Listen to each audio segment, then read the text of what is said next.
নমস্কার, কেমন আছেন সবাই? লাইফস্টাইল মামনির নতুন একটা ব্লগে সকলকে স্বাগত জানাই। সকাল থেকে সূর্যের তাপটা মনে হচ্ছে যেন অনেকটাই বেড়ে গেছে। আর কাল রাত্রেবেলা গরমও করছিল। আমাদের বাড়িতে কাল রাত্রেবেলা ফ্যানও চলেছে। আর যে দেখুন বাবু এখন ছবি আঁকছে।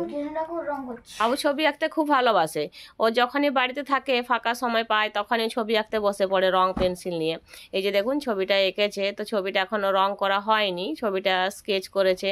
তো ছবিটা রং করা হোক, ছবিটা রং করা হয়ে গেলে আপনাদেরকে আমি আরেকবার ছবিটা দেখাবো কীরকম ছবিটা এঁকেছে, আপনারা দেখবেন। এখন যাব বাগানে। কয়েকদিন ধরে এই যে দেখতেই পাচ্ছেন এখানে ঢেঁড়সের বীজগুলো আনা আছে কিন্তু লাগানো হয়নি। আর এধারে মাটিটাও কুড়া আছে, এই যে দেখুন এখানে মাটিটাও কুড়া আছে লাগানোর জন্য, করে লাগানো হয়ে ওঠেনি। সেই জন্য আজকে ভাবলাম আগে ঢেঁড়সের বীজগুলো লাগিয়ে নিই, তারপরে রান্না বান্না করব। এই যে দেখুন আমি এখানে বীজগুলো সব পুঁতে দিয়েছি একটা একটা করে। এবার এর উপরে আমি জল দিয়ে দিচ্ছি পাইপে করে, তাহলে বীজগুলো পং হবে তাড়াতাড়ি। বাগানে টুকুটাকু সবজির গাছ আমি লাগাই, আমার ভালো লাগে গাছ লাগাতে। আর গাছ লাগালে কি সুবিধা হয় জানেন, যখন তখন গাছের থেকে সবজি তুলে নেওয়া হয় রান্না করার জন্য। সব সময় তো তার বাজার যাওয়া হয়ে ওঠে না। আর এই যে দেখুন এই যে পেঁয়াজগুলো জলও দেওয়া হয়নি কয়েকদিন, সেই জন্য আজকে পেঁয়াজ গাছটাতেও জল দিয়ে দিচ্ছি। এই যে পাইপটাই দিয়েছি, তো এটা জল পাক, তো তখন আমি রান্নাটা সেরে নিই। এই যে দেখুন কালকে বাজার থেকে ইঁচড় এনেছিল, সেই ইঁচড়টাই আমি এখন কেটে জলের মধ্যে ফেলে দিয়েছি। থেকে যে আঠাটা বের হয় সেই আঠাটা আর হাতে লাগবে না যদি জলের মধ্যে এরকম ভাবে কেটে ফেলে দেওয়া হয়। এই যে দেখুন এখানে আমার ইঁচড়টা সব কাটা হয়ে গেছে। আর ইঁচড়টা কেটে নিয়ে আমি এখন রান্নাঘরে চলে এসেছি। ইঁচড়টা এবার আমি ভালো করে ধুয়ে নেব। এই যে দেখুন আমি এখন ইঁচড়টা ভালো করে ধুয়ে নিচ্ছি। ইঁচড়টা ভালো করে ধোয়া হয়ে গেলে এবার আমি একটা কুকারে দিয়ে দেবো সিদ্ধ করার জন্য। এই যে দেখুন এখানে আমি নুন আর হলুদ দিয়ে দুটো সিটি দিয়ে আমি ইঁচড়টা সিদ্ধ করে নামিয়ে নেব। তাদেরকে তো আমি একটা কথা বলতে ভুলেই গেছি, ইঁচড়ের সাথে আমি একটা আলুও কেটে দিয়েছি সিদ্ধ করার জন্য, আর এখানে কুকারে বসিয়ে দিয়েছি। আর এই যে দেখুন আজকে সকালে বাড়িতে মাছ বিকতে এসেছিলো, বলছে নাকি এগুলো সমুদ্রের মাছ, খেতে খুব ভালো, সেই জন্য আমিও নিয়েছি, দেখতে ভালো লাগছিল বলে। আর নিয়ে ভালো করে বেছে নুন হলুদ মাখিয়ে নিয়েছি মাছটাতে। এই যে দেখুন মাছগুলো আমি সাদা সরষে দিয়ে রান্না করব, সেই জন্য যে বাটিতে দেখতে পাচ্ছেন আমি সরষে নিয়ে নিয়েছি বাটার জন্য। এবার আমি সরষেটা ভালো করে বেটে নিচ্ছি।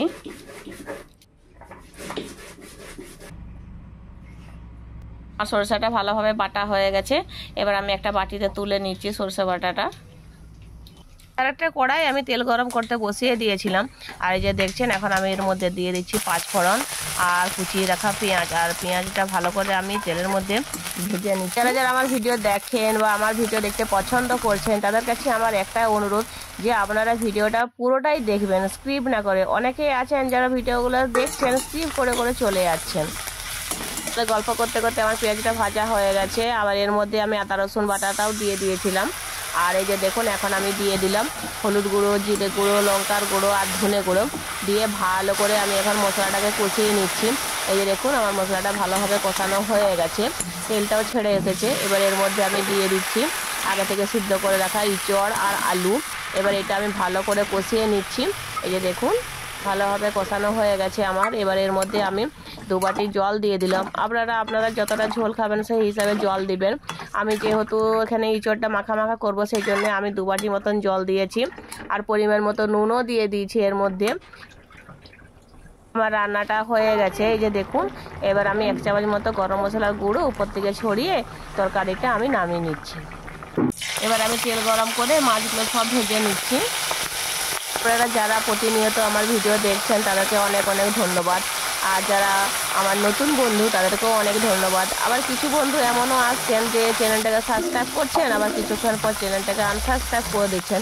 তাদেরখানে আমার একটাই অনুরোধ যে এইভাবে আপনারা চ্যানেলটাকে আনসাবস্ক্রাইব করবেন না। আপনারা যারা আমার ভিডিও দেখার পর সুন্দর কমেন্ট করছেন তাদেরকেও অনেক ধন্যবাদ। এইভাবে আপনারা আমার পাশে থাকবেন, আমিও আপনাদের পাশে থাকবো। দেখুন আমার মাছটা ভাজা হয়ে গেছে। আর এই যে তেলটা ছিল ওই তেলটার মধ্যে আমি 2টো কাঁচা লঙ্কা দিয়েছি, ফোড়ন দিয়েছি 5 ফোড়ন, আর আমি সরষে বাটা দিয়ে আর তার মধ্যে আমি দিয়ে দিয়েছি টমেটো কুচি। এবার টমেটো কুচিটা সরষে বাটাটা ভালো করে আমি ভেজে নিচ্ছি। এই যে দেখুন এখানে একটু জল দিয়েছি আর নুন দিয়ে দিয়েছি। আর এখন হলুদ গুঁড়ো আর লঙ্কার গুঁড়ো পরিমাণ মতো দিয়ে আমি মশলাটাকে ভালো করে নাড়াচাড়া করে নিচ্ছি। আমার ভিডিও দেখার পরে যারা যারা সুন্দর কমেন্ট করেন, যারা লাইক করেন, তারা অনেক উৎসাহ দেয় আমাকে পরবর্তী ভিডিও বানানোর জন্য এবং অনেক অনেক ভালো লাগে আপনাদের কমেন্টগুলো। মশলাটা ভালোভাবে কষানো হয়ে গেছে, এই যে দেখতে পাচ্ছেন। আর টমেটোগুলো দেখুন খুব সুন্দর সিদ্ধ হয়ে গেছে। টমেটো আর সরষে বাটা ভালোভাবে সিদ্ধ হয়ে গেছে। এবার এর মধ্যে আমি পরিমাণ মতো জল দিয়ে দিচ্ছি। বেশি ঝোল করব না, আমি অল্প পরিমাণে জল দিয়েছি। আর এই জলটা ফুটে উঠলে তারপর আমি এর থেকে যে মোরলা মাছগুলো আমি ভেজে রেখেছিলাম সেই মাছগুলো একটি একটি করে সব এই ঝোলের মধ্যে এখন আমি দিয়ে দিচ্ছি। এবার আমি একটু নাড়াচাড়া করে তারপর মাছগুলো নামিয়ে নেব। যারা যারা মোরলা মাছ খেতে ভালোবাসেন তারা এভাবে একদিন বাড়িতে রান্না করে দেখবেন। মোরলা মাছের এই রান্নাটা খুব সুন্দর লাগে গরম ভাতের সাথে খেতে।